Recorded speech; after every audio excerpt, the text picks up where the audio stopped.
I come from a family of two children, and my sister and I are the first generation in our family to have obtained graduate degrees. We both have master's degrees. My sister uh, became a teacher and eventually a high school principal, and for her, education was obviously important. And I have a Master of Divinity degree, and I consider myself a lifelong learner.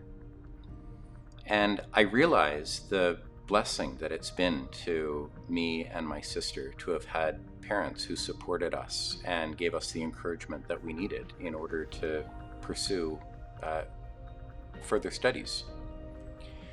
But in the work that I've done over the years, I've realized how important it is to stay fresh and to be learning new things and always being open to new possibilities and opening my eyes to a bigger world.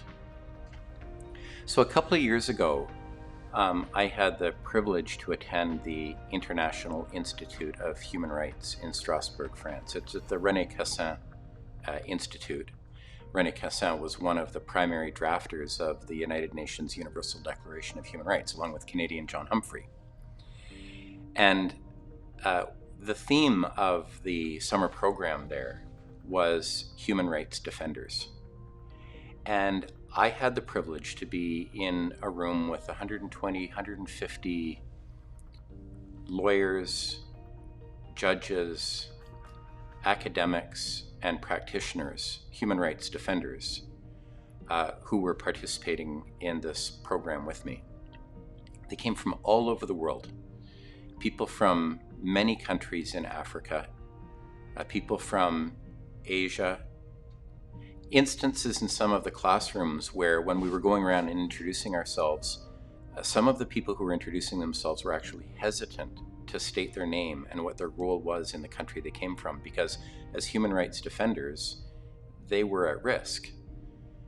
And yet for them, that risk was worth taking because it was giving them, like me, the opportunity to open their eyes to a bigger world. And in the course of that program, we were introduced at some depth to the various human rights protection systems that exist in different parts of the world, not just the United Nations system of human rights protection, but in the Americas, in Europe, in Asia. And it was interesting to me in particular that in Africa, it's called the African System of Human and People's Rights.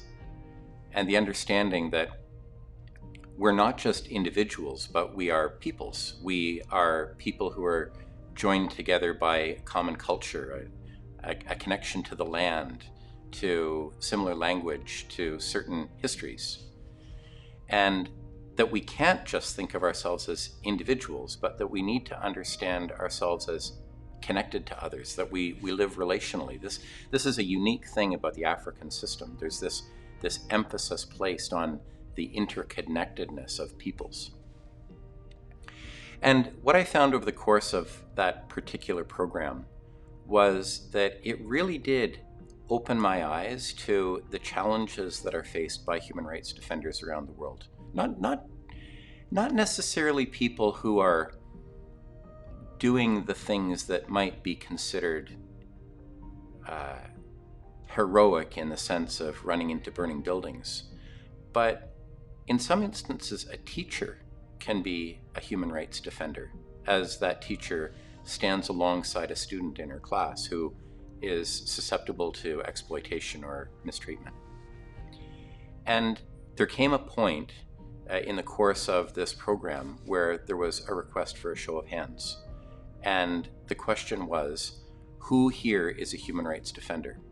And as I thought about myself and I thought about my history, and then with the benefit of this teaching, I raised my hand and I said, yes, I'm a human rights defender.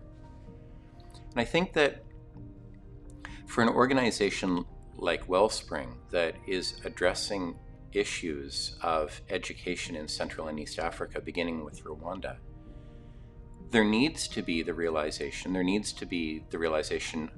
and a sense maybe of appropriate pride within the team that they are human rights defenders, that they come alongside children who might otherwise be seriously at risk without the benefit of education.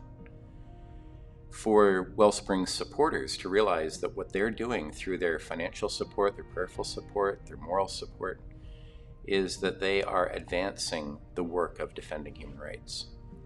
I mean, the defense of human rights, it's a broad field, but education has been identified as one of the critical components in ensuring the well-being of a person. And so in ensuring that the children of Rwanda, Central and East Africa are receiving quality education is a way of helping to ensure that their rights are protected. So important. And I don't think I would have realized it in a way that I'm able to articulate if it hadn't been for the support that had come to me from parents, and if it hadn't been for the opportunity for continuing education in my own life.